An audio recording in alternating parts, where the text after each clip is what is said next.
मध्य प्रदेश के जंगलों में हाथियों की बसाहट को लेकर भी मुख्यमंत्री डॉक्टर मोहन यादव ने कहा कि मध्य प्रदेश के लिए यहां गौरव का विषय है कि हाथियों ने यहां बसेरा बनाया है, जिसको लेकर पड़ोसी राज्यों के साथ तालमेल बिठाकर उनके लिए बेहतर वातावरण विकसित किया जाएगा। छतरीपुरा की घटना को लेकर मुख्यमंत्री ने कहा कि हम सभी वर्गों को साथ में लेकर विकासशील प्रदेश की योजना बना रहे हैं, लेकिन जो भी व्यक्ति लॉ एंड ऑर्डर को अपने साथ में लेने की कोशिश करेगा, यहाँ शांति बिगाड़ने की कोशिश करेगा, उसके ऊपर सख्त कार्यवाही की जाएगी। धार जिले के 4 बच्चों को गुजरात में कार में बंद होने से हुई थी उनकी मौत पर भी मुख्यमंत्री डॉक्टर मोहन यादव ने संवेदनाएं व्यक्त करते हुए कहा कि बड़ी दुखद घटना है, जिसमें उनके परिवार को 5 लाख रुपए की राहत राशि देने की बात कही गई। इसके साथ ही मुख्यमंत्री ने सभी लोगों से सावधानी बरतने की अपील की गई है और उन्होंने कहा कि इलेक्ट्रॉनिक चीजों के फायदे हैं तो उनके नुकसान भी है, इसलिए लापरवाही नहीं बरतनी चाहिए। सर, हाथियों की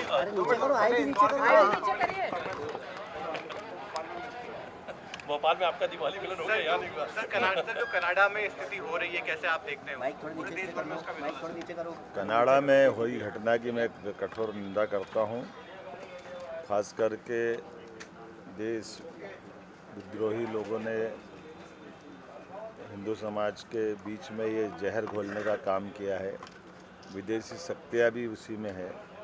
मैं अपने देशभक्त हमारे सभी सिख बंधुओं का धन्यवाद भी अदा करता हूँ, जिन्होंने आगे आकर के इसी घटना की निंदा भी की है और पूरा देश इस तरह की घटनाओं को बर्दाश्त नहीं करता। मैं कठोर शब्दों में निंदा करता हूँ। सर, हाथियों को लेकर क्या कदम उठाए जा रहे हैं संरक्षण के लिए, जो घटनाएं हुई हैं मौत की? मैं बीते दिन रायपुर में था, उसके बाद भी आपकी जानकारी में है कि ये हाथी हमारे अपने मध्य प्रदेश की आबो हवा उनको पसंद आई है। एक तरह से पहले आते जाते थे, लेकिन आज की स्थिति ये बन गई कि अब हमारे जंगलों में, यहाँ के रहन सहन में, यहाँ के जंगलों की व्यवस्थाओं में लगभग 100 से ज़्यादा हाथी अब मध्य प्रदेश के हमारे बांधवगढ़ से लगा करके उमरिया तक सभी जंगलों में स्थायी रूप से रुक गए हैं। तो प्रशासन के साथ हमने प्लान बनाया, फॉरेस्ट डिपार्टमेंट हाथियों की सुरक्षा के लिए भी, हाथियों की रहन सहन के साथ साथ जनजीवन में भी कोई कष्ट नहीं आए,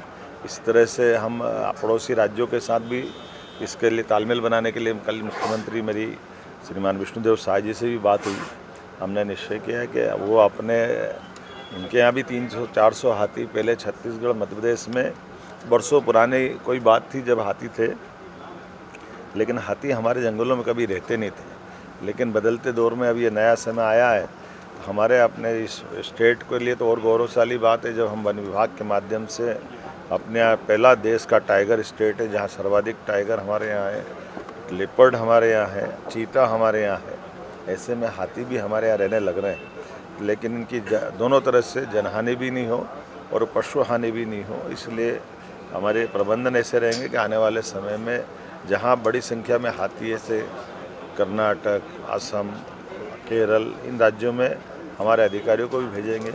हाथी विशेषज्ञों की एक टीम भी बना रहे हैं। वैसे हाथी मित्र भी और बहुत सारे काम हम इस प्रकार से कदम उठा रहे हैं कि ये हमारे अगर स्थायी बसेरा बना रहे हैं तो ये जंगल की शोभा भी बनाए और अपनी मर्यादा में भी अपने अपने ढंग से सब जीवन यापन करें। सर, छतरीपुरा की घटना को लेकर क्या कहेंगे? जिस तरीके से कहा था, दोबारा दोहराता हूँ, मध्य प्रदेश में हम सभी धर्मों का सम्मान करते हैं, लेकिन कोई कानून और व्यवस्था की स्थिति हाथ में लेता है, सरकार इसको बर्दाश्त नहीं करती। इसलिए हमने दीपावली के दिन हिंदू समाज अगर पटाखे फोड़ता है तो कोई कैसे रोक सकता है, और अगर रोकेगा तो ये मध्य प्रदेश सरकार को बर्दाश्त भी नहीं है। मेरी अपनी ओर से पुनः आप सबके माध्यम से निवेदन करना चाहता हूँ कि हम सभी को साथ में लेकर विकास भी चाहते हैं, लेकिन ये विश्वास भी कायम रहता है कि कोई कानून हाथ में लेगा तो हम पीछे नहीं हटेंगे। कानून का शासन है, कानून के तरीके से चलेगा। कानून सबसे निपटने में सक्षम है, सरकार सक्षम है। सर, कार बंद होने से बच्चों की, सर 4 बच्चों की मेरी जानकारी में आया कि हमारे कुक्षी का परिवार गुजरात में गया था। गुजरात में गाड़ी में बच्चे बैठ गए और वो दुखद घटना हुई। मैं परमात्मा से कामना करता हूँ कि जिन बच्चों का साथ ये घटना घटी है, परमात्मा सबको मोक्ष दे। लेकिन ऐसी दुखद घटना में मध्य प्रदेश सरकार अपने मध्य प्रदेशवासी उस परिवार के साथ भी है, इसलिए हमने इस घटना के लिए तुरंत राहत राशि में 5 लाख रुपए की राशि भी दी है और परिवार के दुख की घड़ी में सरकार भी उनके साथ है और इस प्रकार की घटना न हो, इस प्रकार की मैं अपील भी करता हूँ। ये इलेक्ट्रॉनिक साधनों का लाभ भी है, लेकिन इस प्रकार से नुकसान भी है।